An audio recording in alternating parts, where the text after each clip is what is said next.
The law was so successful that communities surrounding the original geographic area that was covered wanted to be included. So the bill was amended several times by the county council upon request to include more and more areas until finally the bill was passed to cover the entire Baltimore County.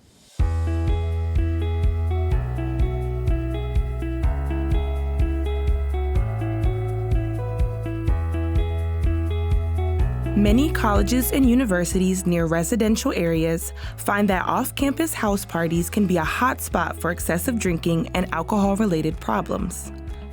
For the University of Maryland Eastern Shore and the Towson University communities, passing local social host ordinances helped to reduce the number of these unruly parties with fewer calls for service and other alcohol-related problems.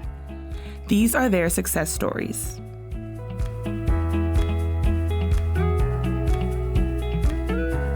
My name is Larissa Wigfall, and I'm the director of the Alcohol, Tobacco, and Other Drug Prevention Center at the University of Maryland Eastern Shore.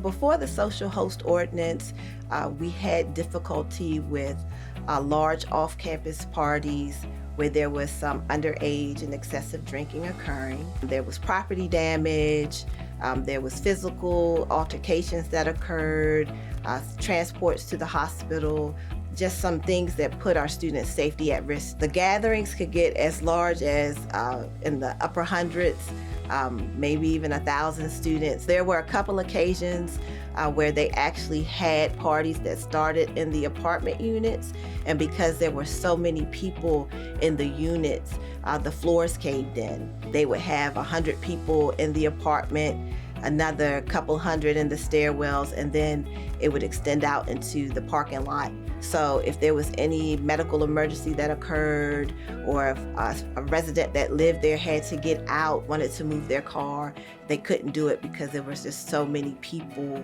Princess Anne is a very small town. When the ambulance had to be called, or other law enforcement to help with management of those large gatherings, it did put a stress on the system. I'm Paul Hartman, and a board member of the Towson Communities Alliance, which is an umbrella group that represents 30 community associations in the Towson area of Baltimore County.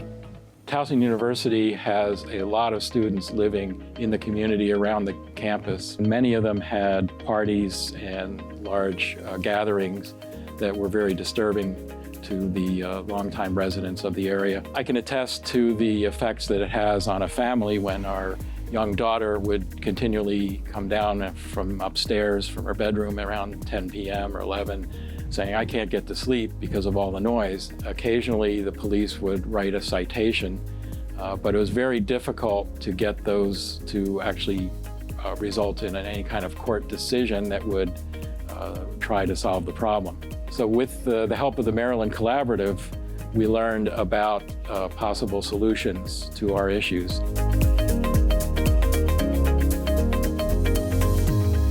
UMES has been a part of the Maryland Collaborative since the beginning. We did a mapping to determine where our problem areas were with excessive drinking and underage drinking and related harms, and we identified this off-campus location.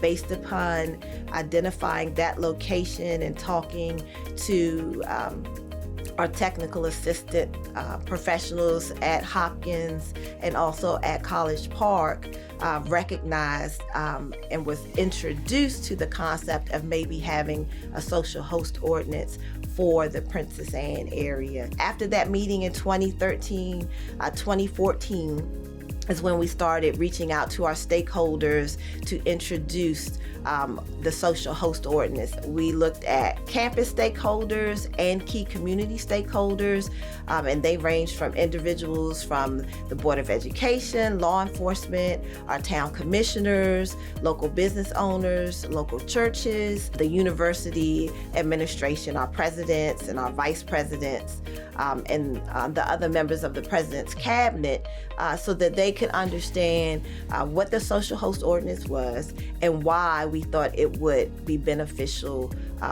in our area. It was not something that targeted our students, but something or an additional tool that law enforcement would have to address the issues with hosts and also property managers and landlords. Our biggest stakeholder, I think, that we brought to the table at that time was Chief Bosman. Once we got his support, it actually got a little bit easier because often people would inquire, what does Chief think about this? Or have you talked to Chief about it? With the implementation of the social host ordinance, I think the most immediate thing that we saw was that there was definitely a decrease in the number of large gatherings. I think there was definitely a decrease in calls for service. It has been something that I think has helped us to keep our campus community, our local community, and specifically our students safe and away from harm. So we spoke to our county council person whose office was tired of receiving complaints about big parties. The councilman was on board right from the beginning and sponsored some legislation called the Social Host Ordinance that would allow the police to issue citations for loud parties, public urination, and other aspects of having large gatherings. In addition, the legislation would send a warning to the landlords of these properties, give them one shot to exert some control over their tenants. And after that, then they would be subject to fines. Others that were involved in the legislation were the law enforcement, who were tired of having to respond to these issues, and the state's attorney's office, who would ultimately be prosecuting these offenses. The immediate impact was pretty clear that there was a reduction in the number of parties. The university did a great job of educating the students that here is this new law that may affect them. The law was so successful that communities surrounding the original geographic area that was covered wanted to be included. So the bill was amended several times by the county council upon request to include more and more areas until finally the bill was passed to cover the entire Baltimore County. Looking to implement a social host ordinance in your community? Here are 3 actions to consider. 1. Do your research to understand how a social host ordinance works. My first suggestion would be to do your research.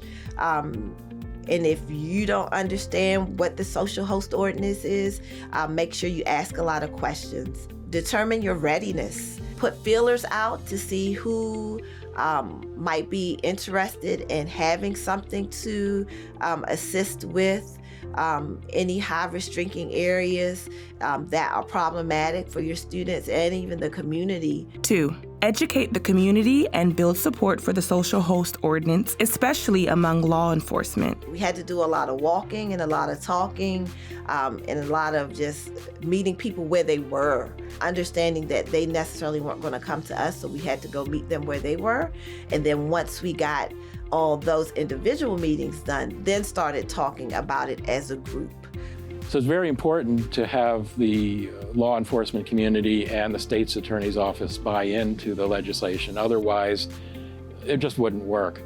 So the police officers have to issue the citations when it's appropriate, and then the state's attorney's office has to prosecute them when they come to court. Otherwise, there's no teeth in it.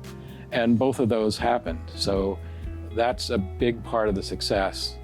And also community members testified that here's what the problems are, and we feel like this ordinance will help reduce the number of nuisances in our community. Towson University has been proactive in working with the community on student conduct issues. There was a committee made up of university administrators and community members and law enforcement and others of interest to work on these issues. 3. Once the social host ordinance is passed, use it as a tool for accountability. Working on a college campus, I think When you look at law enforcement, their first thought is not to arrest students that they come into contact with. And so I think the social host ordinance helped in that way because it was just a civil citation. It is something that is promoted and is talked about so they know from the jump, this is in place, this is what could happen, this is the fine if this occurs. And it was a big change for that to happen where we could work together to solve these issues. The big incentive to not reoffend was community service. Who wants to get up at 7 o'clock on Saturday morning and pick up trash in Towson for 20 hours? Another great aspect of Towson University is there's a great pipeline between the police and the Office of Student Conduct, where anytime the police write a citation for any offense, whether it's social host ordinance related or not, goes to the university to be dealt with there through their judicial affairs process. There's an on-campus consequence to off-campus behavior, and that has been very helpful, as well as the social host ordinance itself. We're thankful to the Maryland Collaborative for working with us because it just would not have happened. I'm certain that we would not have been able to get it done without their suggesting it and also their help all along the way, the whole entire way from beginning to end. The Maryland Collaborative's A Guide to Best Practices provides a detailed description of evidence-based strategies and the research behind them. If you would like more information on identifying and implementing evidence-based strategies, access A Guide to Best Practices at marylandcollaborative.org. You can find more of our Alcohol Action Minutes series and other helpful resources on our website, marylandcollaborative.org. Also, be sure to follow us on Twitter and Instagram at Maryland Collab. Thanks for watching.